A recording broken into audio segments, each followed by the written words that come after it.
ہمارے شہر کی سونی گلی کے نکڑ پر پریشان حال سے کچھ لوگ مل کے بیٹھتے ہیں، کبھی جہان کے قصے بیان کرتے ہیں، کبھی جو ذات پہ گزری ہے کہہ گزرتے ہیں۔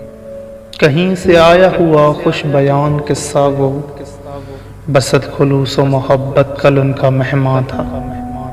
وہ شخص جو کہ سما باندھنے میں یکتا تھا، عجیب طرح کا قصہ بیان کرتا تھا۔ وہ کہہ رہا تھا کہ برسوں ہوئے میری بستی کسی کیسے محافظ کے انتظار میں تھی، جو ان کو شورش و طوفان سے اٹھا لے جائے، جو ان کو شورش و یلغار سے بچا لے جائے۔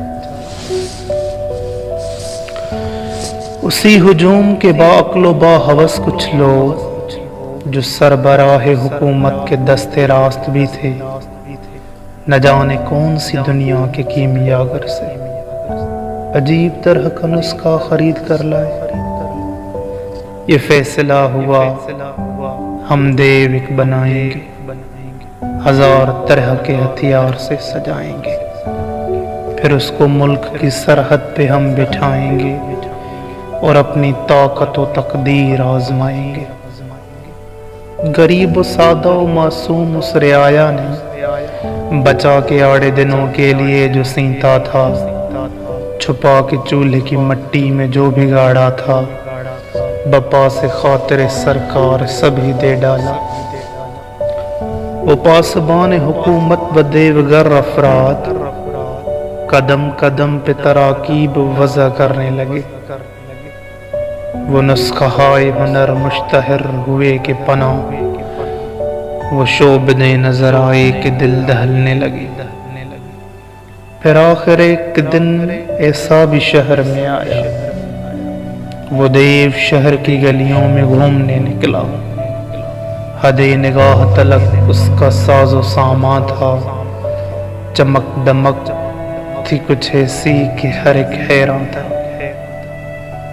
ہزار ہاتھوں میں لاکھوں طرح کے تھے ہتھیار، زباں پہ شعلے تو آنکھوں میں خون کی بوچھار، تمام جسم زرہ پوش سر تھے بختر بند، جو دن دناتے ہوئے گھومتے سرے بازار۔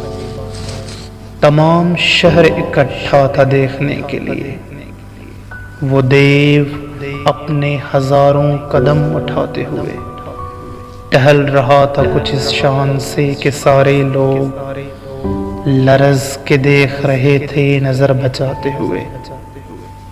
پھر اس کے بعد جو آیا خدا وہ وقت نہ لائے، پھر اس کے بعد جو دیکھا خدا وہ دن نہ دکھائے۔ وہ دیو ہر گھڑی کھانے کی ضد کیا کرتا، یہ مرض گرسنگی لا علاج دے پایا۔ تمام کھیتوں کے دانے، تمام دریا ختم، تمام میوے پرندے، سبھی مویشی عظم، غرض کے رزق کا ایک باب بند ہوا۔ وہ دیو سب کے مقدر کا رزق چاٹ گیا۔ ہر ایک جسم گدا، ہر نظر سوالی تھی، ہر ایک مکان کی چمنی دھوئیں سے خالی تھی۔ تمام چیزوں کو جب کھا چکا تو دیو نے پھر غریب سادہ و معصوم اس رعایا کا ہر ایک وسیلہ رزق حلال کھا ڈالا۔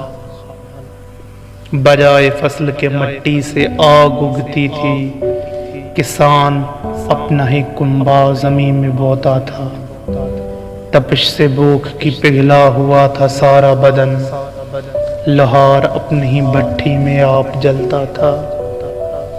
لہو لہو تھے لرزتے تھے نور باف کے ہاتھ، جو بن سکا تھا وہ اشکوں کا تانا بانا تھا۔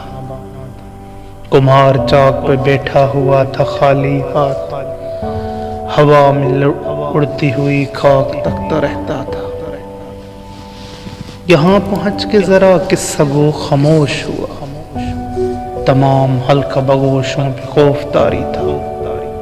کسی نے یہ بھی نہ پوچھا وہاں پہ گزری کیا، چہار سمت نظر ڈال کے وہ خود بولا، وہ دیو آج بھی اس شہر پر مسلط ہے، حفاظتوں کے نئے ڈھونگ بھی رچاتا ہے، وہ سرحدوں پہ نہیں بستیوں میں رہتا ہے۔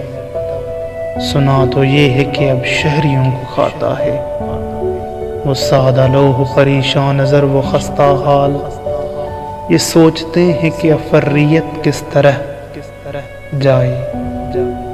دعائیں مانگ رہی ہے وہ بے خبر مخلوق کہ کوئی اس سے بڑا دیو اس کو کھا جائے۔